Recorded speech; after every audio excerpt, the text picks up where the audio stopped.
good morning, Internet, and welcome back to Gym and Beyond. It's a beautiful morning from Kenya, East Africa, uh, to be specific, from my home village. This is my home village, and it's a beautiful morning that the day has just started. Um, it's morning basically. So, welcome back to Gym and Beyond. I know, guys, it's been a while. I've not made a video on this channel. One reason being is that we had uh, pain issues, but thank God they were solved, and we are now ready to go like never before. So, be ready to get more videos from Gym and Beyond, and I hope it will be a good one. So it's a beautiful morning from my village. Yes, I'm back in my village, and there's a lot to show you. And in this particular region, I think the seasons have been so bad. In that you can see at some point we having corn, yes, but the rains have actually taken so long to come, and I think it's interfering with the growth of corn in the farms. Yeah, they're not so good like we used in the past years. Yeah, there's a big problem. Climatic factors are becoming a big issue in this case, and so it is not what we're used to. Things are changing day in, day out. You know, yeah, you know what I mean, guys. Yeah, because at this time, usually we have all corn like now flowering, and it takes 2 months, and they'll be putting up the corn now or the grains. But in this case, it's something else. Yeah, about it. So, like right now, I was telling you, here we do farming, small scale farming, cattle rearing, and usually most of the time we rely on the forest. And usually it is very early in the morning. The animals are taken to the forest, and then in the evening they will be brought back home. So usually that's the routine. Always that's been the routine for the longest. Yeah, because grazing fields are only relied where we rely on is the forest, and that's the only place. Yeah. We get now large pieces of farms that can actually be supportive to do uh, zero grazing. Uh, no, no, you can see most farms now. What we grow is food. That's called the small pieces of farm. The small pieces of farms that grow corn and other crops like beans, and there's a lot of introduction of new crops that is trying to come up. In this case, they're also trying to introduce recently. In the past years, they've introduced sugarcane, and the farmers are also trying to impress that to see how far they go. And things like coffee too is also being tried. Yeah, I do know coffee takes a long time, no? Coffee takes a long time. That's what I know. Before it grows and matures, it takes quite a number of years. So, but the farmers are really ready to try that. Yeah. So, this is Gym and Beyond, guys, from my home village. And today I have an activity that I have to partake in the city, and I decided that this morning I should have to stroll at least and get there. Just stroll and get there, guys. So in this case, I'm going to be strolling and I'll be showing you a number of things from my home village. In the background, those are the cows heading to the forest, and we're going to go through that forest at some point. I'll be showing you. It's a big one, and if I showed you, I'll just be showing you a drop of it. It's not like the entire thing, you know. Yeah, I'm telling you right now, the village is dry and it's dusty. You can see dusty roads. Whenever a car, motorcycle passes, it arises a lot of dust in the air, and this is a situation. So we are going to have some coughs. In this case, coughs. And it's been a month plus. The rains have gone. So look at the clouds. Look at the clouds. Blue every morning. Just blue every morning. There are no signs that rains will begin very soon. There are no signs. No signs, guys. No signs of rains coming very soon. Yeah, so when you wake up every morning and the sky is blue, always the sun rising, we are not expecting them very soon, but we pray that God does something. And I think climatic factors are changing over time. And this is the case. They're affecting everything, you know? Yeah, the weather patterns are changing every day. It's not something that we have been used to in the past years. And I also realized that this is a section whereby this particular road, at this point, that's where we draw the boundary between the community or the village and the forest. So the forest begins right here from this place, and over there at the other side we have a school, and you can see the villagers bringing their animals into the forest for grazing for a full like 10 hours, 10 hours, 10 to 11 hours, and they will be returned home until the next day. So over there we have a school in the background, and that's the oldest school, the oldest school.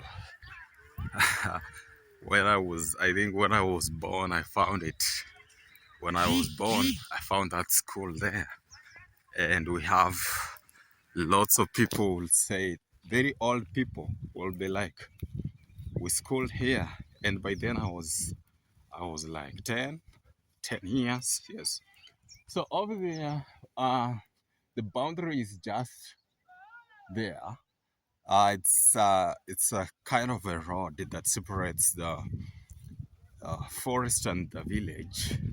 So all this heading to this side is a very large area. It's a government land, and it's a forest. But all in all, it helps the community here in terms of grazing their animals, the livestock, okay, and also the community is allowed at some extent to cultivate in this particular forest, and they also are allowed to get some firewoods because we're in the village, and you know the village we use three stones and it needs firewood. Most homes rely on wood, and so the government allows the community also to come and pick firewood, dry ones, not cutting down the trees, but dry branches and maybe a log if there can be any, but dry, only dry wood. Okay, yes. So That's what happens, guys. This is the forest. This is the forest. It's a very large. It's a very large forest. It's thousands and thousands of acres. But this area right here, it is it's marshy. It is swampy. This particular area is swampy. Yeah, it is swampy. So different sections have been in this particular forest. Different sections have different type of trees. Like this section now I'm showing you, it has cypress trees. They've been grown like the past, it's like the past 4 years, past 5 to 4 years.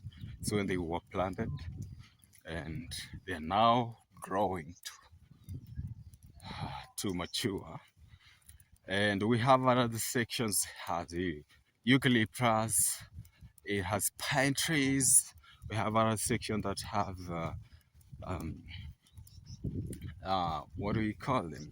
Jacaranda, but it's not as large as compared to cypress and eucalyptus trees. Okay, it's in small portions.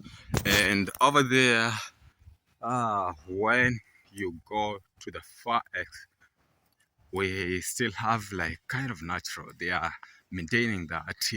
That place is very close to the river, and they try to maintain these indigenous trees that have been there for the longest to make sure that I'm maintaining them to keep that area natural. It's a it's a very small portion, yeah, but most of it is planted forest. This is a planted forest, no natural. The only place that we still have natural forest, yes, it's in this western part of the country, in a place called Malava. I'll be taking you one of these fine days to that particular forest. It still has animals like baboons. We have the colobus monkeys. We still have these small type of animals, but majorly it is occupied by the baboons and the monkeys, the colobus monkeys, and these other types of monkeys. You know, we have different types of monkeys. Yes, so those are the main animals you'll find in that particular forest. We also have the gazelles. These are gazelles or what? Yeah, we still have them, but in small numbers. So that's the only Malave forest in the western part of this country. That's the only natural forest that is still existing. It has very huge trees. I tell you, I'll be taking you one of these fine days to actually show you, and so that we have the experience together. When you talk about natural forest, how it is, how it feels, very quiet and just cool.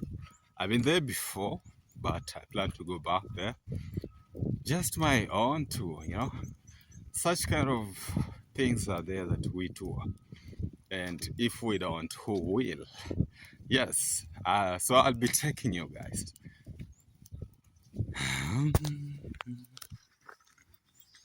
Yeah, so like right now, inside this particular forest. Yes, these are cypress trees. Cypress trees. Usually we have walking paths that will take you to some particular places. So in this case, I'm following this path. Yeah, this forest has it has no animals. Dangerous animals like like cheetahs, leopards. No, we don't have them here. Maybe what you can find here, talk of the gazelles. You can also find the rabbits. You can porcupines. Um, what else? Monkeys, not very in large numbers, but in particular sections. Like those particular section I was telling you about. It's very far the other side.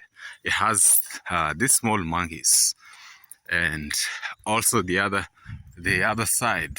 We have some sections that have these small monkeys, and usually they appear most when planting goes on. Sometimes when we are doing the planting, I told you the government allows the community here to actually cultivate. So sometimes monkeys appear when there is enough to eat. They know they are going to get some corn from the farm, so they they come they come in large numbers, knowing there is enough to eat. Yes,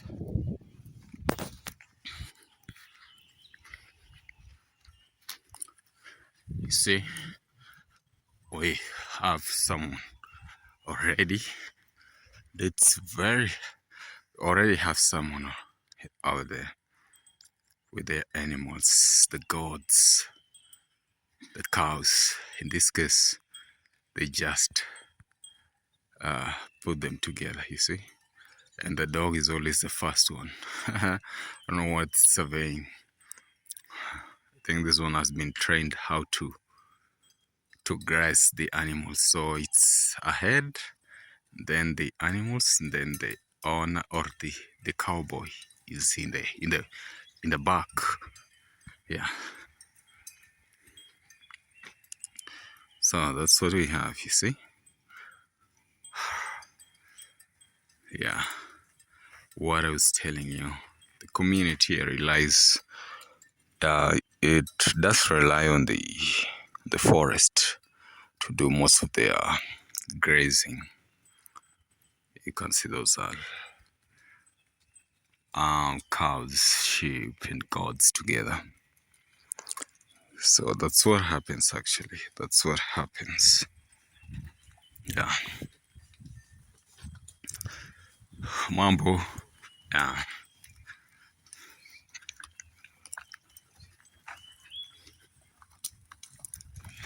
Yeah. So that's a shepherd going to a specific place to actually make sure that the animals are having enough. Yes. These particular cypress trees, they are now mature. These particular ones, because you see they are very tall. And you know, cypress trees, if they take very long time, they begin to rot in between them. So I think these ones are ready for harvesting. They're not those type of trees to keep for so long because they get spoiled. They get spoiled. Yes.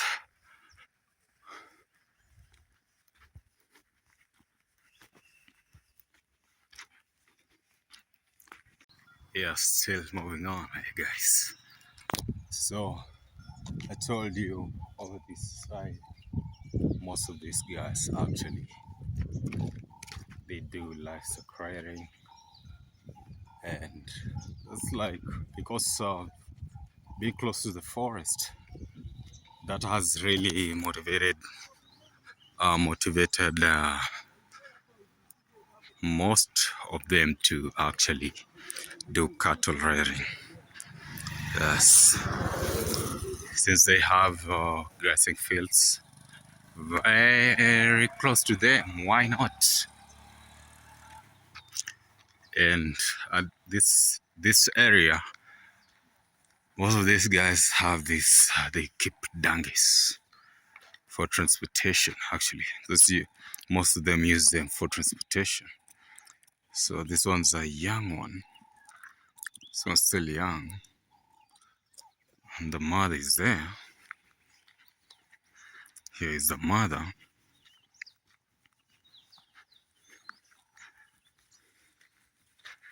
There's the mother.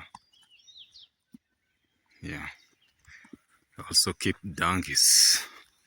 Apart from the apart from the cows and sheep and goats, they are also keeping donkeys for mainly for transportation purposes. So for pulling the carts and also carrying the water. Yeah, and actually our main town is just some distance, a few kilometers to that area. Will be in the main town. That is Turbo. Turbo. That's our main town here.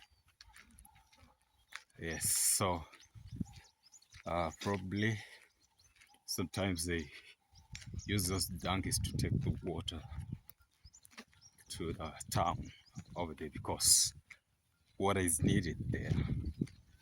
Water is needed there in plenty. Yeah, the government is also trying its level best to actually cover up this particular road because see the caterpillars have been digging and digging this particular road over there. So plans are underway to tarmac it. I hope it happens soon as possible, so that we can enjoy the tarmac. You see, most roads are Maram roads here in the village. Apart from the main highway, Uganda road that passes in the main town over there, that's the only tarmac road.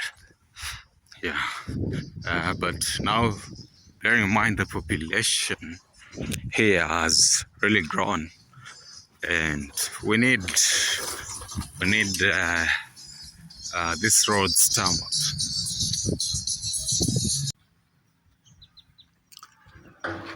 There's some monkeys I saw here, but they already crossed.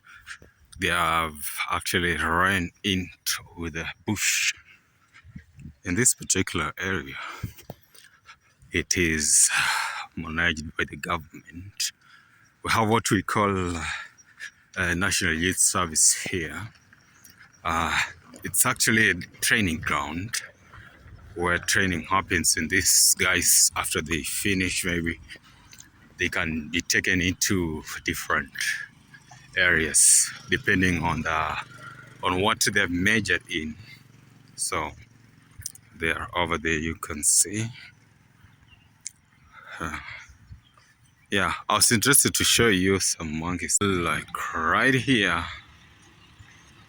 we are arriving to the main highway, and schools are having their sports activity, games and sports. So you can see students, they're headed to these particular institutions. We have several institutions right where we wash. I was showing you the monkeys, and I know you didn't see the monkeys, but I saw them and capturing. It was too late. They ran into the bush. So the students are actually having games and sports activities, and that's where they headed. Yeah, so we are arriving to the main highway.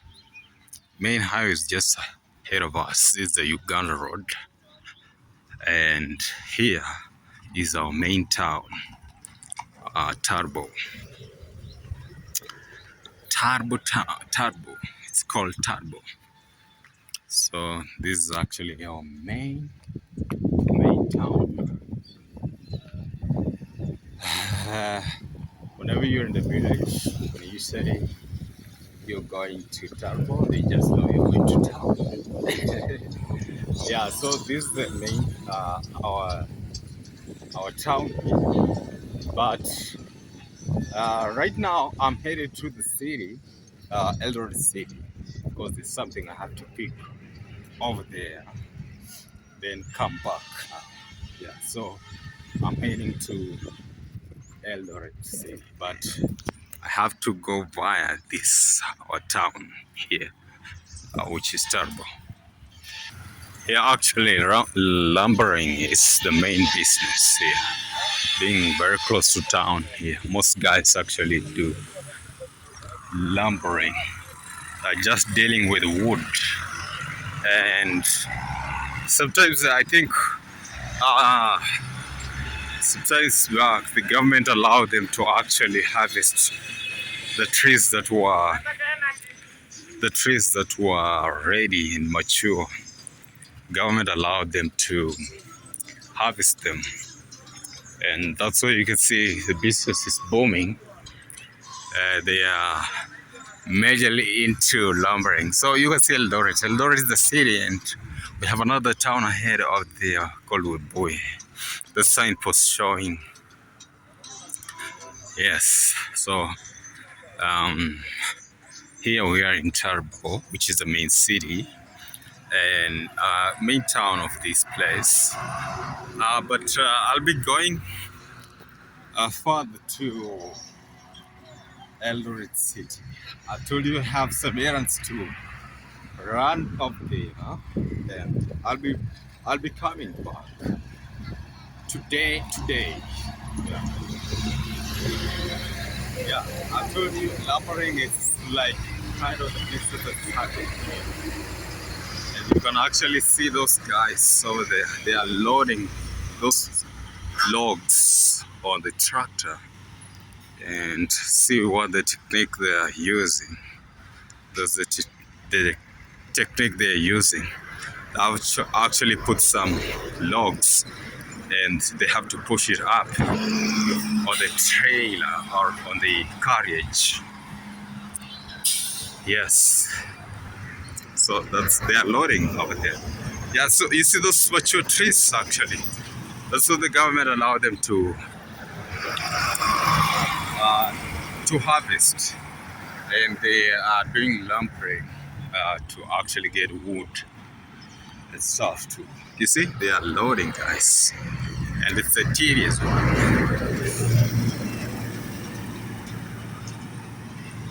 They are huge trees, man. They are huge trees. You can see how they are going about it. Those are huge logs. Yeah, that's what's up, guys, from this part of the world. Yes, I'm just getting like to the main, uh, to the center of this particular town, just ahead of us, and I'll be boarding. We call them matatu here, and head to the city, pick the items that I'm supposed to pick, and come back, guys. Okay, so stay locked for more Jim and Beyond. We're back, guys. Back to back content. Yes. So this particular road is the main highway. The main highway that connects Kenya and Uganda. This particular road connects Kenya and Uganda. So most trucks that are carrying fuel and other goods, the trucks pass here.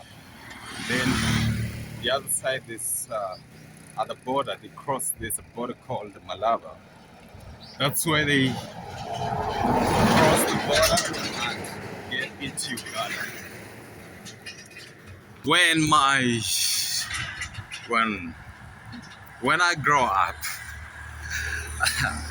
in this case, financially, I'll be able to travel in these places and get to show you.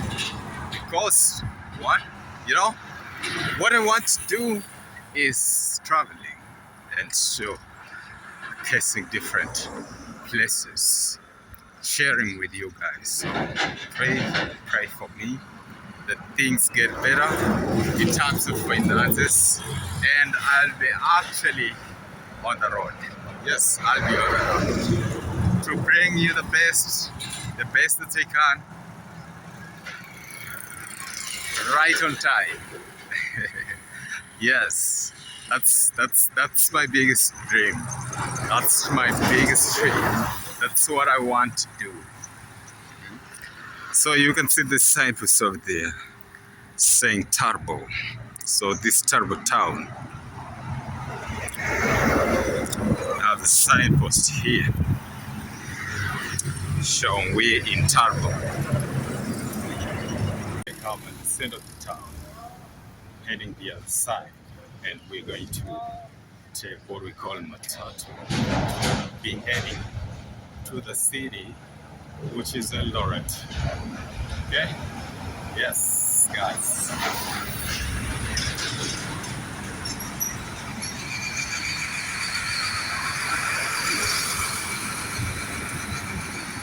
So this is the main highway, the Uganda Road.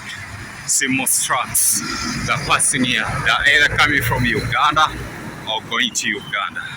You see?